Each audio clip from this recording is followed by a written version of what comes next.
Good evening, everyone. This is Jeff with Astroscoop. It is 8 p.m. Eastern Standard Time on December 6th, 2024. Again, I'm doing my live stream at 8 this week instead of 7. Last week was 8.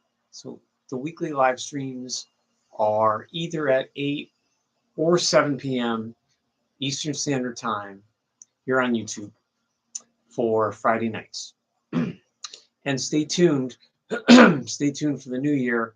I will be adding I'm going to try to do a midweek live stream either in the early evening or later afternoon or lunchtime. So stay tuned for that.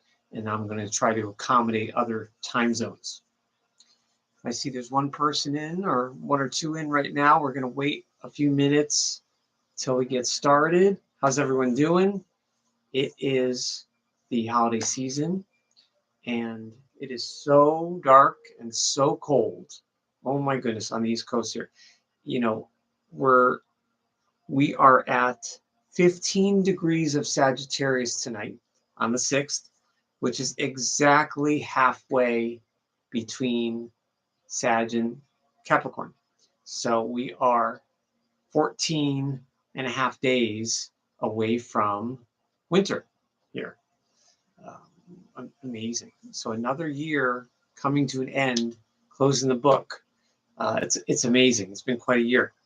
But when you think about how much takes place in your life in a year, you know, if you wrote everything down, even major stuff, but also minor stuff, little changes and just things you acquired or things you sold or threw out, and it's just a very interesting time at the end of the year to take stock of where you've been and where you're going.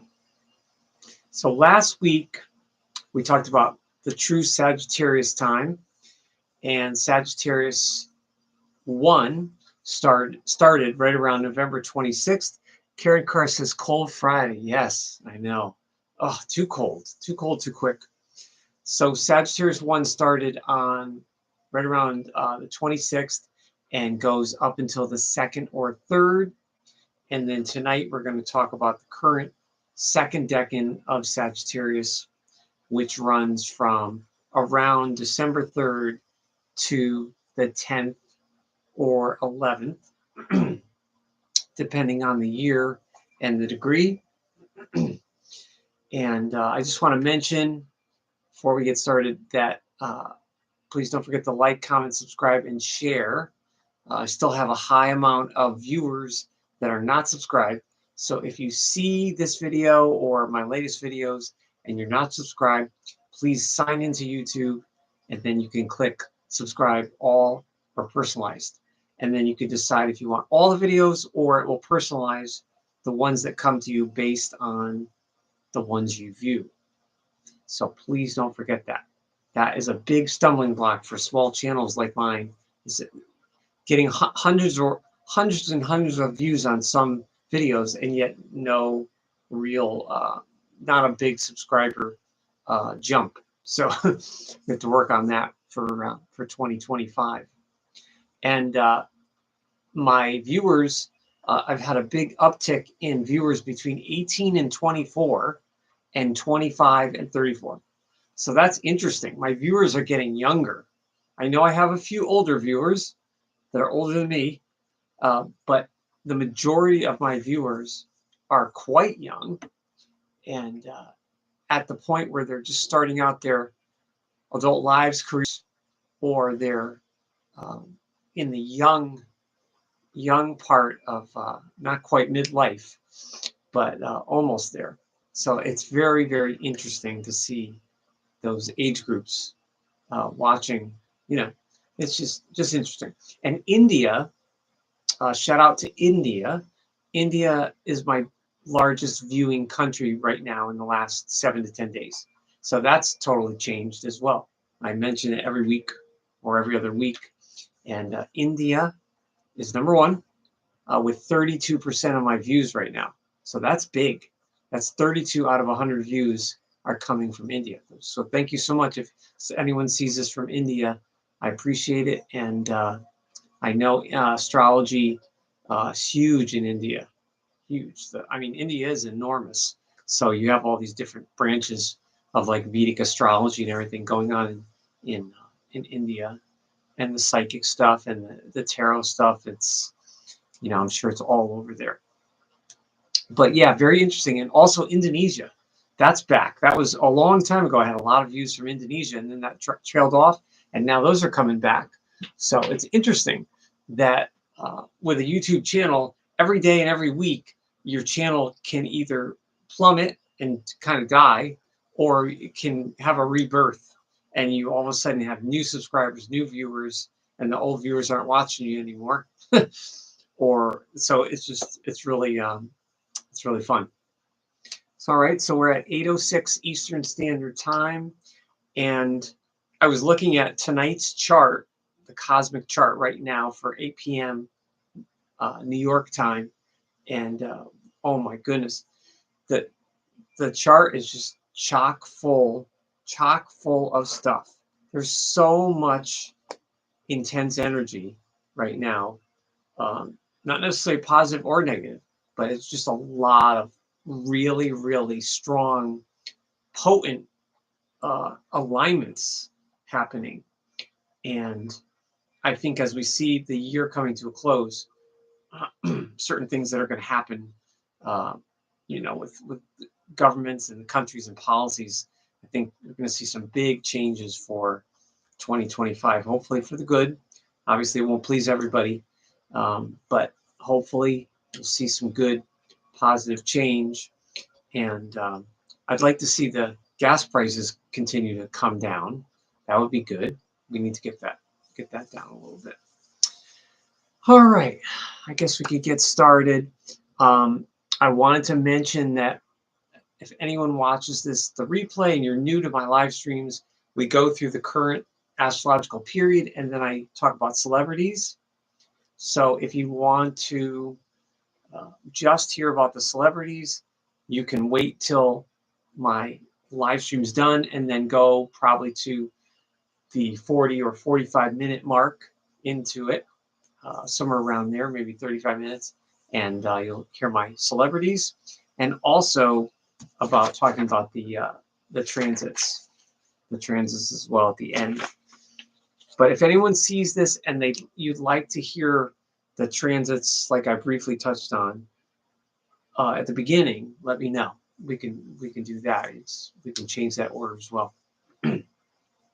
So last week we talked about Sagittarius 1, the true Sagittarius energy, which is all Jupiter, and that was a really fun one. There was a lot. I mentioned in my live stream last week how there's no one, literally no one in my family on either side that I could think of one Sagittarius person born in late November or December. Even going to my cousins, I could not think of anyone. And I pretty much know everyone's birthday, or right around, I at least know the month, and could not think of any. So I was mentioning that the Sagittarius I was going off of is some friends, some people I was acquainted with or worked with, and obviously the celebrities really, really tell the story. And this particular week, when we get to the celebrities, I've had a little bit of a dry spell with the celebrities the last couple months. It's been kind of hard to get celebrities I feel really help to explain the current period. But this week, there's December 3rd to the 10th or 11th. There's so many very unique and somewhat eccentric personalities in all kinds of entertainment and famous venues. So many. I had probably another 8 or 10. I was going to do another sheet, but there's just so many. Very, very interesting. So I mentioned last week that I didn't know a lot of Sag, but we're going by, you always want to take the degrees into consideration. And this week's ruler is Jupiter, but the co-ruler is Mars. So that's the difference with last week. So the early Sagittarius people are all Jupiter, then they're double Jupiter. But people born this week, and we're on the 6th, so we're still in it, are Jupiter-ruled people, but they have a touch of Mars or Aries influence or flavor in their personality. So if you're a Sag person and you're getting your chart done and you're born this week, the astrologer would absolutely look at your Jupiter placement, but also you might want to look at Mars too, because even though it's not a Scorpio or an Aries planet, being the Decan of Mars, it would be good to look at Mars, and that would give you indication of how the Sagittarius person born this week would use their energy. And I talked about last week, the early Sag people. Sag is definitely, one of the things I'm trying to do every week here is I'm trying to keep things fresh from year to year. It's kind of hard, it's difficult sometimes as an astrologer to you're kind of regurgitating some of the same information, as these cycles come. But I'm trying to inject, kind of different angles and different information, not only to keep it interesting for me, but to continue that learning for the viewer. Because I know that when I watch other astrology people or tarot people or healing people, very often I'm watching for their personality. So I would imagine people that watch me, like you said, you resonate with someone or you don't. And that's fine. There's always going to be people. There's astrologers I've started a video and I say, wow, this guy is brilliant. But there's something about his personality that's a big turnoff, arrogant, or just whatever. Just like, just something. So it's just one of those things. It's like, wow, this person's brilliant, but we'll go to the next person. So it's always refreshing to watch people that continue to inject their own life experience and into the signs and the periods and the planets, the energies, because it is always evolving, and obviously the transits are always changing too. So that's the good thing. Some things with Sag will stay constant, but some things are changing. And as we know, we're all resistant to change on some level. Even the most flexible charts are still going to resist change to some point, some level. So December 3rd to the 10th and 11th. So we have Jupiter and Mars. Now this is, of course, in 6 months, it's opposing Gemini 2, which is early June. And that is the Mercury period. Obviously, Gemini is Mercury. And I talked a little bit about the Gemini-Sagittarius axis last week, about the restlessness, the need for activity, and of course, probably Gemini and Sag opposing each other, the most need for stimulation, especially mental. All signs need stimulation based on their element, to be in touch with your element. But the Sagittarius period this week is the fire part of it is intuitive, and the Sag people I've seen born this week they need something outside of themselves to shoot for in a big way. But the difference between this week from last week is it's not all Jupiter. It's not all kind of restless and wild. The addition of the Mars Decan giving the Aries flavor. These people are, I think, even more independent and even a little more individualistic than the first Decan. So just a reminder, this channel is astrology. We talk about the planets, signs, and etc. All that deep dive stuff. So every week and every month we talk about different things. And please let me know ideas for future live streams and videos as well. I really would love some ideas for the coming winter. So this week, these Sag people are formulators. They're originators. That is really what they're all about. And when you combine the Sag part, the enthusiasm of Sag, which all the Decans have, combined with the Mars Decan, you really get a high energy, potent Sagittarian. So you get that Aries, you get this Martian quality in terms of them showing you who they are.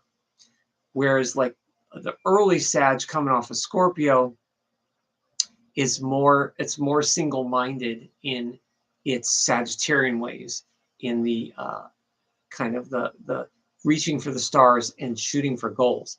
With here, there's more of a need to not only reach those goals, but to do it with people noticing who they are. So they're formulators, they're originators. They're always coming up with new ideas or schemes, but it's not necessarily, it's different than Gemini. Because it's funny, when we talk about the opposites, the signs, it sounds like that sounds like Gemini. Gemini's mental and the ideas. But with Sag, it's more like, it's more like if a Gemini goes to a buffet, a mental buffet, Gemini wants to sample a little bit of each book or each seminar. And the Gemini further with it or deeper. They might want to zoom in, get attached, and then, now we have to detach and get some clarity. And now I'm a little bored, so I'm going to go on. Well, with Sag will be a little more, Sag won't want to take all of the mental buffet options, but then Sag will find one or two and take it to its limit, sort of thing. And if a Sagittarius person is born this week has Scorpio in their chart, which many of them do, a planet in Scorpio, then they would delve much deeper into that philosophy or that mental pursuit kind of thing. But that's kind of an interesting thing with Gemini, the Gemini Sag. So as formulators, they're always coming up with schemes. Now, when I say scheme, it doesn't necessarily mean bad. It's not dishonest or anything. It just means they're always rolling the dice. So the first decan of Sag, they are coming out the gate like very, very strong, possibly dominating, stubborn in a sense, stubborn of what they want to accomplish, not necessarily in their ways, but what they want to accomplish with that arrow. And this week you have the Mars. So they're always formulating with energy. What are we going to do next? And they like success, but it's not necessarily objective success. It's not like a Leo or a Capricorn would strive for success or recognition. It's different. The people born this week that I've met are quirky. There's something very, very quirky about them. Now, all Sag people I mentioned last week, the word that comes to mind every year is spark. Sagittarian people have an unmistakable spark about them. And that's a turn on for some people and fun. And for other people, it's a turn off. Or I had one person tell me that they've met some Sagittarius people that were overbearing. And I have as well. So the Sag energy can be a bit much. But of course, especially any fire sign can be a bit much. But the Sag here is formulating for success. But there's a lot of hits and misses, and there's often a lot of failures there, even if they're minor ones, but they just keep trying. So if you think about that, is a good recipe. A Sagittarius person born this week could inspire other periods and other signs in the sense that you just keep doing, you do A and B, what is it? Like a control group, A, and you ask the group these questions, then you ask to do B, and you see which ones that garnered more responses or that sort of thing. So that's kind of how I see the Sag with the Mars Decan, always going for success, but not being necessarily afraid of success or failure. They want success, but Sagittarius kind of lets it all hang out, and they're not as restrained, I guess. Most of them are not as restrained as many of the other signs might be in terms of needing to deliberate or caution or weariness or fear, sort of thing. But a lot of that has to do with, you really have to look at someone's Jupiter. I know one man born this week. Actually, I know two people that had their birthdays yesterday, one man and one woman, and they're born the same year. So they both have Jupiter in Aries. So imagine that. They're Sagittarians in the Mars decanate, which is an Aries influence, and it's ruled by Jupiter in Aries. And they're both extremely dynamic, high energy people. And they are both, next year, they'll both be turning 50. So they're 49. But they have, you would know it. You would not know they're turning 50. It would be more like they're turning 35 or 40. There's something extremely youthful and high energy about them. And they're really fun to be around, but in doses, at least for me, doses. And the Jupiter Mars just expands the Jupiter with that Aries energy.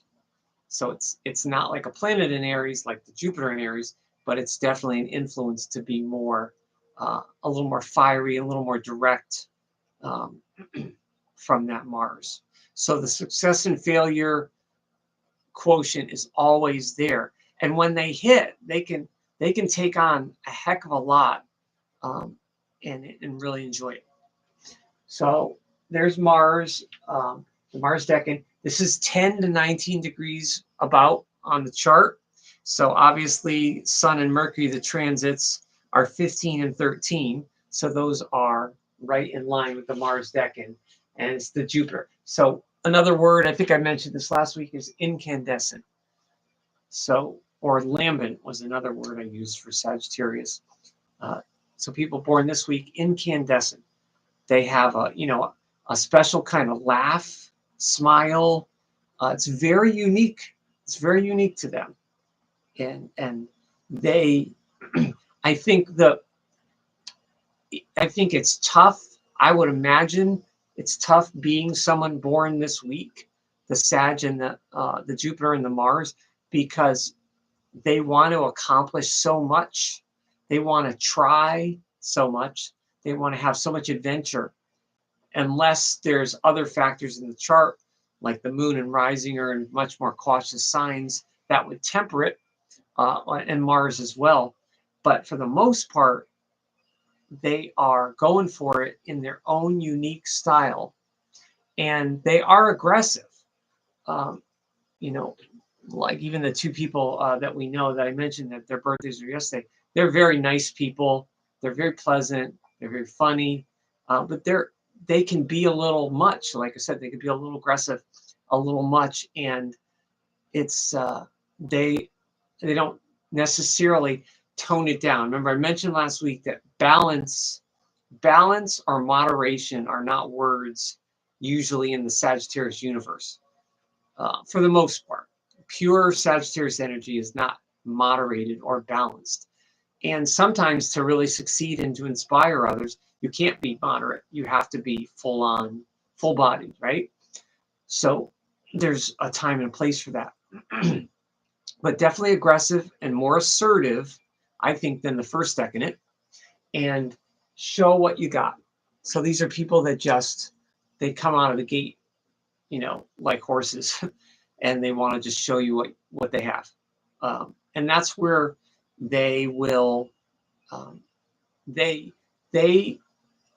kind of assume, what I see from them is they all kind of assume that they're going to be well liked because they're so, for the most part, very sincere and very well-meaning people. So why wouldn't you respond to them in a very positive and receptive way if they have those good qualities? But they have this side to them when they're showing people what they got that's odd. They're a little odd, they can be a little flaky, and that can be irresponsible. And they can take on a lot of responsibility and shoulder a lot, but they can be irresponsible because they're not necessarily reading the signs of how other people are reacting to them.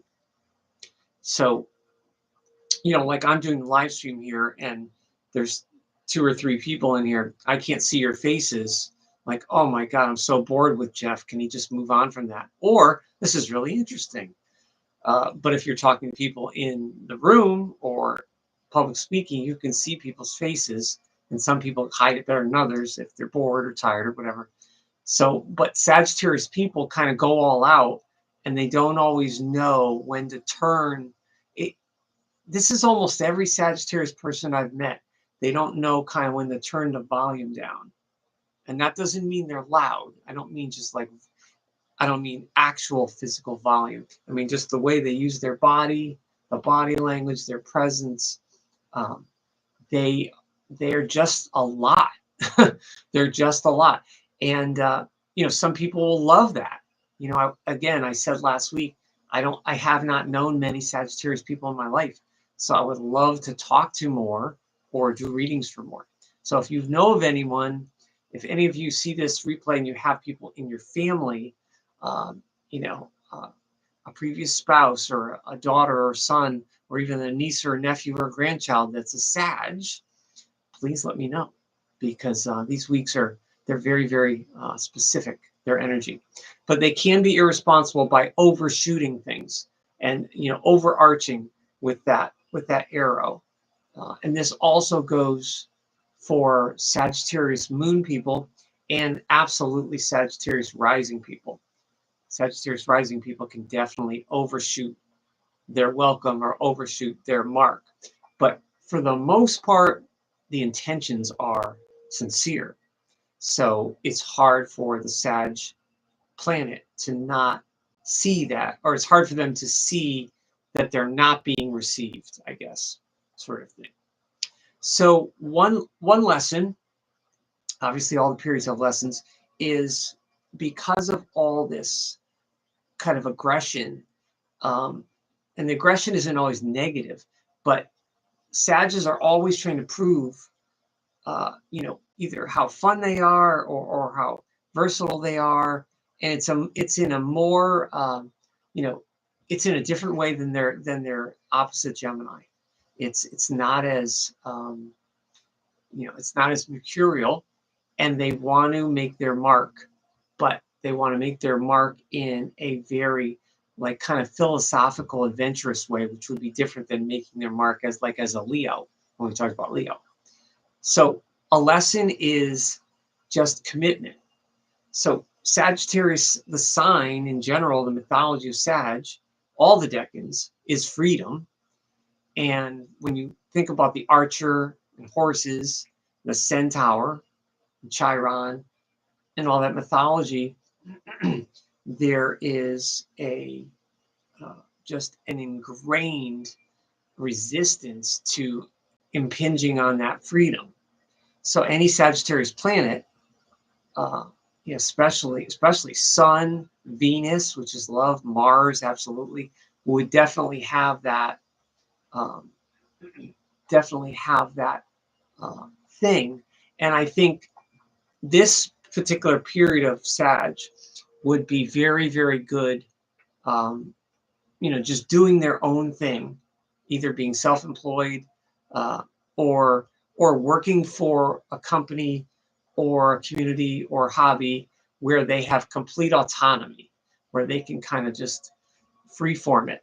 Like half of the day they're goofing off, and then the other half of the day they're cranking, and their arrow is like woo, and they're working furiously to they're fired up about something. But they do need that commitment principle, because it's not necessarily, I think, that they don't want to commit. It's that they don't want to be smothered, and they don't want it to be all encompassing. Because remember, for Sag people, and of course the Mars decadent too, life is an adventure. So an adventure means you're able to take different turns and different paths and not have the same stale, boring, you know, mundane path, which is something that also Gemini can relate to, any Gemini planet as well. So there you have that fire and air. So the irresponsible part of it is, like, to me, it comes in doses. You know, the Sagittarius people I mentioned that we know are in their own right very successful. They're very good at their jobs, well liked. But there is something, you know, there's something quirky about them. And if they saw this and heard this, they would not think I'm saying anything bad about them. They would agree and they would crack up, because they know there's just something peculiar about them. And again, you have to look to the Jupiter. With these particular people, Jupiter's in Aries, so they are really themselves. If that Jupiter was in Scorpio, they'd be much more reticent, much more reserved. If that Jupiter was in Pisces, or Jupiter in Capricorn, it'd be a little drier. You know, you have a little more of a drier personality. So definitely look to Jupiter for that, for anybody that's born this week if you get your chart done. All right, we're halfway through. So here's some fixed stars that I mentioned for this week. And there's many stars within these constellations. And from the research I've done over the years, when I read about astrologers, and I used to read some books that had chapters about fixed stars, and kind of the newer astrologers in the last 10, 20, 30 years kind of compile that, and then they put their own spin on it. So then I kind of dilute that. I kind of take that and I kind of paraphrase through my lens and my approach to Western astrology. So it keeps getting diluted, but there are definitely themes there. There's symbology and themes with the stars that makes it more interesting to know why a December 4th Sagittarius is different than a November 23rd Sagittarius, you know, sort of thing. So that's why you'll hear from people, I'm a Sag, but I'm not blunt, and I'm not insensitive, or I'm not tactless. You know, I've heard that from Sagittarius people before. Like, oh, okay, you're on the Capricorn cusp, or you're on the Scorpio cusp. So there's that minute difference. But here we have alwide, which deals with poisons and herbs, which is interesting. And it's martial arenas in their life, or sports. And I would assume that constellation is referring to somewhat of the Mars nature. I think it also has a Saturn bent to it. But could that mean that people born this week could be a chemist, maybe, dealing with chemicals or poisons? You know, in mythology, Chiron and the whole vibration of Sagittarius was involved in healing and medicine to some extent, and was interested in medicines and teaching that. So I would bet that there are a good deal of, like, naturopathic doctors, homeopaths, chiropractors, you know, alternative medical professionals and alternative healing people that are probably Sagittarius people, but especially born this week, especially with the herbs too. You know, an herbologist or an herbal nutritionist. Those would be things right up the alley for an Astroscoop Sagittarius person. But the Sagittarius person born this week that would be into that would approach it in a very unique way. So they would take maybe traditional medicine and they would modernize it, and they would deliver it in their own unique fashion. So it's interesting, because when I was looking at the celebrities, this really was reinforced when I saw this. The next is Ras Al Gheti, deals with plots. It's fiery, and it can be hostility. Your description of the Sag person is a perfect description of my late brother born. Wow, that's great, Karen. I think you told me that before, a long time ago. Yeah, it was a while ago you told me that, and I forgot. Wow, I'm gonna write that down. December 4th. Interesting. That's wonderful. Yeah, yeah, and so it's interesting. I see the Sagittarius. You know, I mentioned last week how different Sagittarius is from its fellow fire signs, Aries and Leo. And Sagittarius, there's a reason why I think they have their own brand of wisdom and wit and humor. It's because, you know, Aries is the first sign. So Aries is so infantile. And, you know, we talked about that in the spring. And then Leo is getting towards the middle of the zodiac. So it's a little more of a mature fire energy. Now we have Sag, and we're going to go to Capricorn, Aquarius, Pisces. So we're almost in the last, we're in the last quadrant, and then we'll be in the last third of the zodiac before we start all over again in the spring with Aries. So I think that's why Sag has its own brand. And you'll know this from every Sagittarius person. They have their own brand of wisdom. It can be really, really insightful and practical and helpful, or it can be really kooky and out there. And then if this Sagittarius person has, you know, other air sign planets in the chart or Pisces there, woo, they could really be. That's why I say the Earth energy is good for Sag. I know I have a Taurus friend. His wife is a Sagittarius, and she is a Sagittarius. She's a Sagittarius 1, but she has a stellium in Sag. I think she has the Sun, Mars, and Rising all in Sag. And then she's married to a Taurus, a man with, I think he has a stellium in Taurus. So that's interesting. But the Earth energy can really help give purpose. The Earth element, I think, mostly gives that Sag energy a little more grounding, you know, sort of thing. And Sagittarius people can be very, especially born this week, they can be very, as fanciful or odd as they can be, they are sharp. I mean, they will eventually come around and kind of know, yeah, you know, I went way too far with that. So they'll get a kick out of themselves. And for the most part, they can laugh at themselves, but they don't want to be misunderstood. See, if they're full of wisdom and all of this adventurous energy, they want you to just accept that, because almost in an innocent, naive way, they're saying, look at all this goodness I have. Look at all this wisdom and this wit and this humor to give you. Like, how can you not like this? This is so much fun. So that could be a blind spot in Sagittarius, and especially in Sagittarius planets, that, you know, pause and reflection. You know, I mentioned how Mercury in Sagittarius, you know, anytime there's a retrograde planet, it's not that you have to get scared. You just should pause and reflect a little bit, slow it down a little bit, slow it down. You know what I'm learning about in life so much with myself and my relations with everyone is relationships with my family, animals, you know, through work, whatever. It's just pace is so important. Think about that. Think of how struggles we've had in life because our pace wasn't right. Too fast. We went too fast in a relationship, or we went too slow and someone got away. Or, you know, like, you make a move too fast, you don't make a move.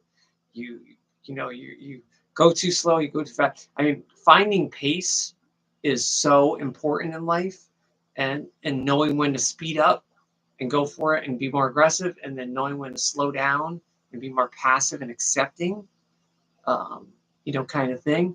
That's a big thing. And I mentioned pace because with Sagittarius, I've never observed, I have yet to observe, and again, I haven't observed that many, but I have yet to observe a Sagittarius person that doesn't move at quite a pace. And I cannot keep up with them. Definitely not. I've unless, you know, if you had a Sagittarius person that had Jupiter in Taurus, or the moon in Taurus, or they had, you know, Mars in Virgo or Mars in Capricorn, things like that, or Cancer there, that would change the whole landscape and would help to balance them out. But most of the Sagittarius people I've known have either more fire in the chart added to it, or they'll also have air. And that fire and air will add to more masculine energy, sort of thing. So it's important to know that. So those are some stars. There's another one is Sabic. Again, another one with herbs. and medicine. So it translates to herbs and medicine for this constellation, and chaos. Not exactly sure what that meant. I didn't read too deeply on it, but it mentioned how the potential for chaos. I would imagine that's if you're dealing with herbs and medicine and you haven't sufficiently looked at the detail or the risks, then it can be chaos. That's what I would imagine, especially with like poisons and everything. You know, if you're a lab person, you would have to be immensely detail oriented to know all the risks are of what you're doing and mixing that sort of thing. I had an herbalist, an acupuncturist once, about 25 years ago, and she, I didn't know her whole chart. I know she was a Virgo, but she was amazing. She was really into herbs and medicine and everything, and she was a triple Virgo. I don't know, but I wondered. I never got her rising sign. I'm sure that she had Sagittarius rising. I'm sure of it. I wish I could figure that out. So those are some stars there, and I want to mention before we talk about the celebrities that this week these degrees, sort of the later part of the degrees here, correspond to the 16th Trump tarot card, which is the Lightning Tower, and there are just a ton. I think when I did a search today, I saw hundreds of posts and videos, mainly of female tarot people doing delineations on the Lightning Tower. So I'm going to have to read that more. But this is a little drawing I did of a tower. It's the 16th and the lightning coming out. And I think it just basically means everything we've just been talking about. Formulating, going for the success, big hits and misses, aggression and assertion. But if a Sagittarius person is going too far with things, anything, you can go too far with anything, whether it's good or bad, and it's a hit and miss. That's kind of how I see the Sagittarius energy. And another Sagittarius person actually I just thought of that we know in our family friend. He is a very cheerful person, but he's attracted a lot of chaos in his family for some reason. A lot of arguments and a lot of chaos. And he doesn't necessarily see his part in it. So that's interesting.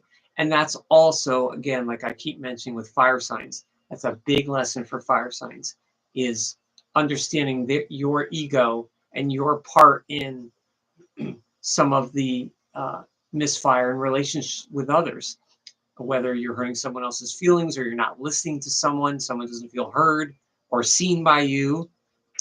That's a big lesson for all the fire signs, but especially with Sag. And with Sag, I think it's not always necessarily a bad thing. It's not that they don't care or they don't want to listen to you, but they're moving. Again, it's that pace. You can't move. If you move at such a pace in life, you aren't smelling the roses, right? And you're enjoying life, but are you living it? You're enjoying. So that sort of thing. So let's get to celebrities. We have Jim Morrison. He's probably the most eccentric but gifted musician on this list. And Jim was a member of the Doors, and he wrote this very kind of dark, gothic, poetic music for the Doors from the 60s and 70s, and but was very much an innovator. His music, the Doors music, while I don't like all of it, but I appreciate it, it's some of the most unique music you'll ever hear.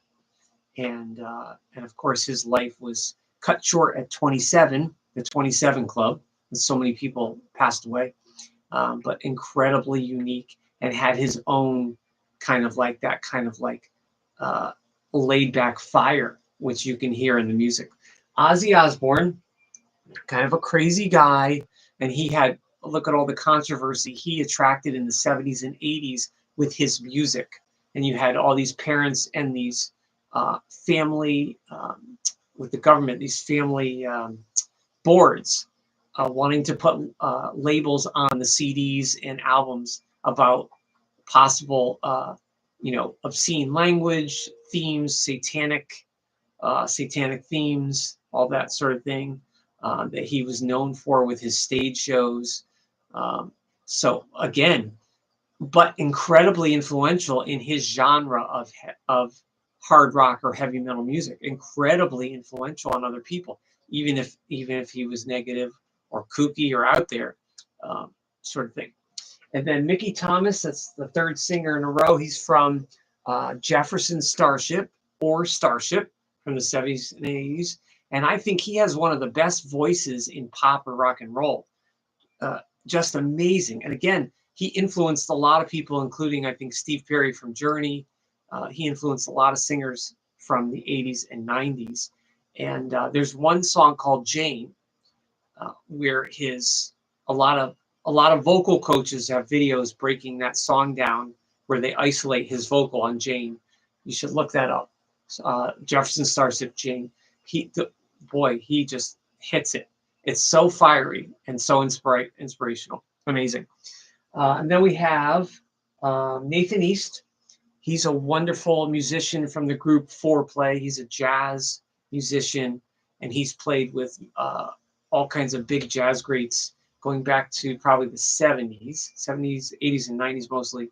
And very, very, but he's definitely a more laid back Sagittarius musician.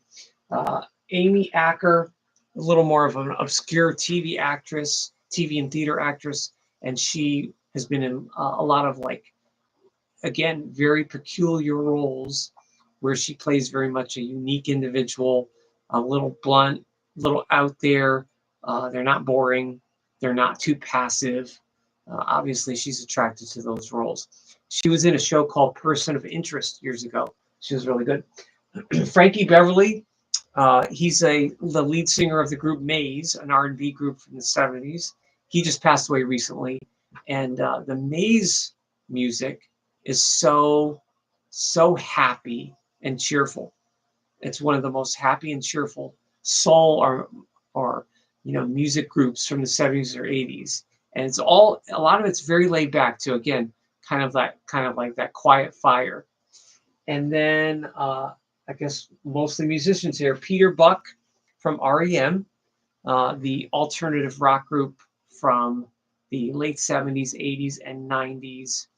And they helped to inspire and influence most alternative rock from the 90s to today. And they were a big proponent, along with U2 and a group from Scotland called Simple Minds. Don't You Forget About Me. And he was very, very influential in their music. And then Warren, what's that? Oh yeah, Warren Cucurullo. That's another obscure guitarist. He's from, he was in a group called Duran Duran, which most people know, but he was also one of the original session jazz guitarists for Frank Zappa.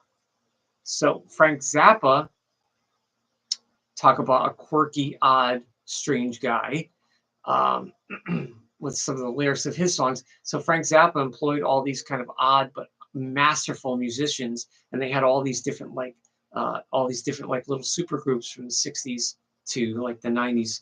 So, but Warren Cucurullo is one of the best kind of unknown guitarists in the guitar world. So that's pretty much all those celebrities. Like I said, there's a lot more, but maybe I'll do a separate live stream and we'll talk just about celebrities. That would be interesting. Losing my voice. So as we go out here, let's talk about the transits. And as I mentioned, there's so much cooking here. And what I've been talking about, and most astrologers talking about, is look at this. This is, I don't know if you can see it. This is Venus at the last degree of Capricorn, conjunct the newly direct Pluto in Aquarius.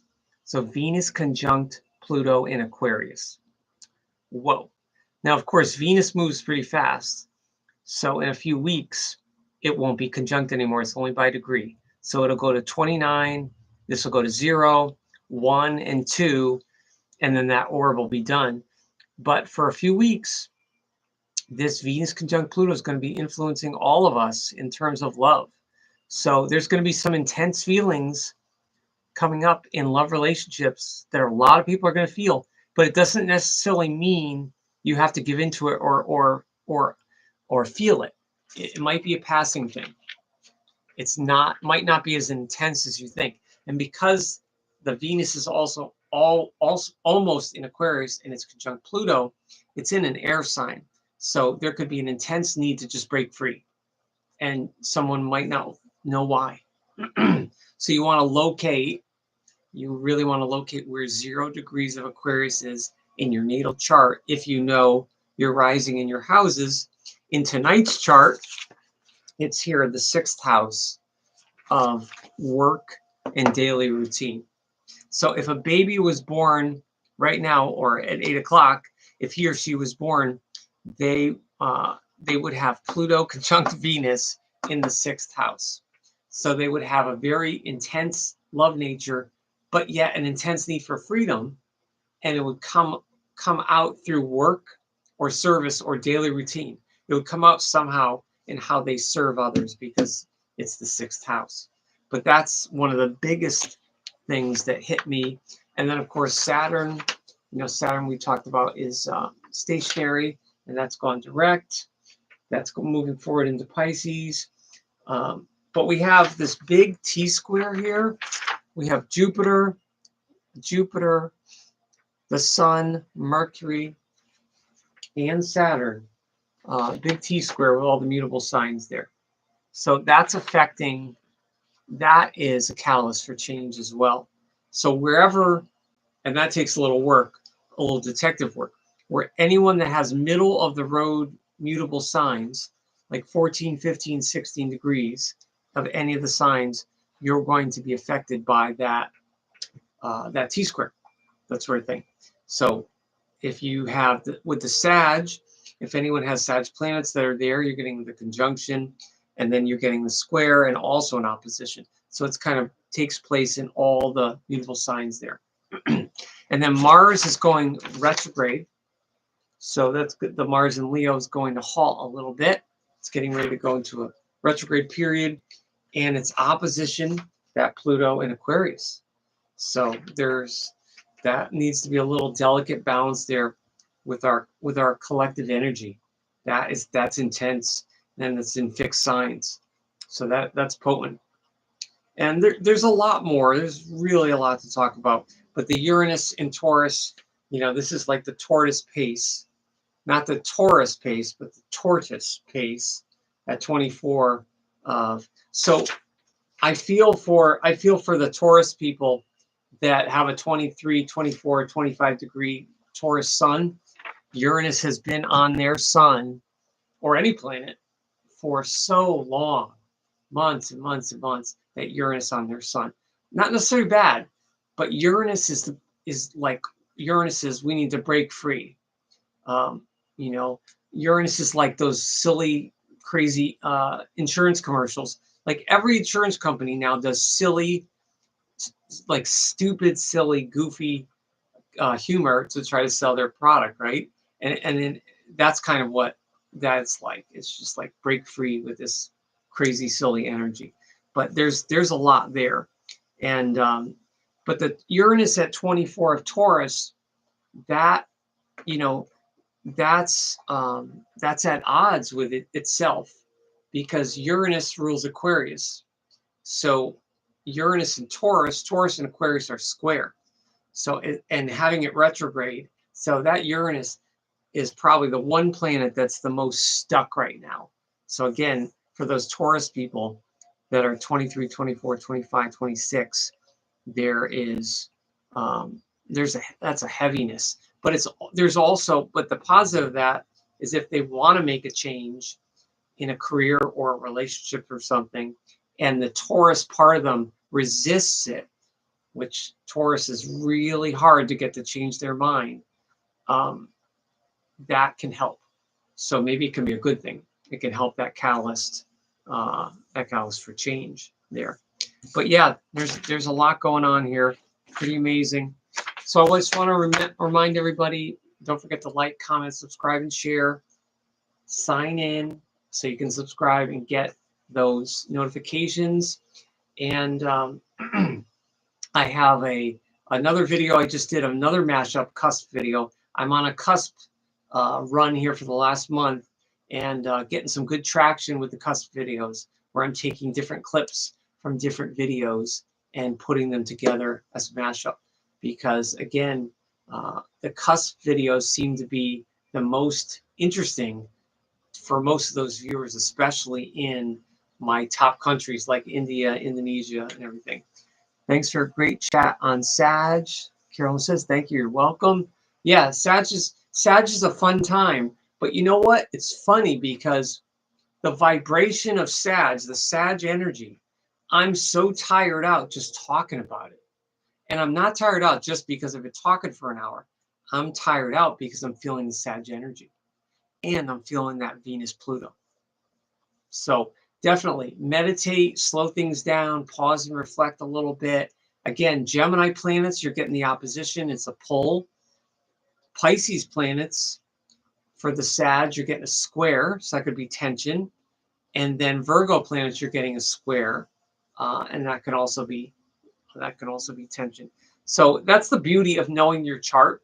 I think even if you're a beginner astrology person, a very, very beginner, if you get your chart done and you have your chart and you know your degrees, then when people are talking about all this stuff, you can make a note, or you can really get some quick insight into yourself that you might not have seen before.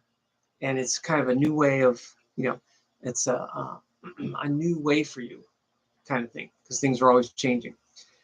All right, well, I got to finish before the 9 o'clock, so that must mean I'm talking faster. But thank you so much for tuning in. I appreciate it. Next week will be the last Sag 3 Decan, and it's Friday the 13th. So remember, I did a 13 themed live stream. What was that? A couple months ago? I think. What was that? September? Might have been September. So what I might do for next week is half of the Sag. We'll talk about the late Sag energy, kind of finish that up, and then maybe talk some more about how it relates to 13, the numerology, or 13 degrees in charts, etc. That sort of thing. But yeah, we're smack dab. So we have about another 14 days to go until we get to Capricorn, and then things are going to change dramatically. And then one last note, the Mercury that's retrograde in Sag, which can be kind of flighty and flaky, especially since it's retrograde. I would hold off a little bit before you make, like if you wanted to travel right now, but you don't have to go, I wouldn't do it right now. I would say, hey, let me wait 3 or 4 weeks and then ask myself again, do I want to do this? Do I need to do this? Kind of thing. Not necessarily because of safety, but just because of plans could go off. I've known a lot of Sag people that I've met, acquaintances that had, when I looked their chart up, that had Mercury in Sag.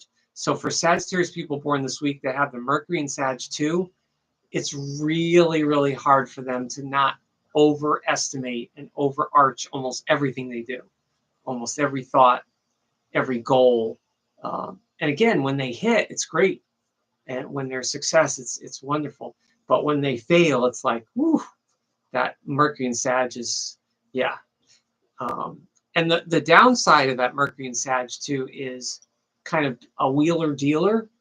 So if that makes any sense for any of you that have had a Sag in your family, there's always somewhere in their life you're going to see them wheel and deal, whether they're a salesman or saleswoman, or they're just wheeling and dealing somehow. Maybe auction stuff, or consignment, that kind of thing. Well, thank you so much. I appreciate all the views, and thank you again, especially to India and Indonesia. India has given me 32% of my views in the last 2 weeks, almost 3 out of 10. So that's wonderful. So last couple of weeks it was the US. Now it's India. So I might have to think about that. Thank you so much. Stay safe, everyone. Happy Sag.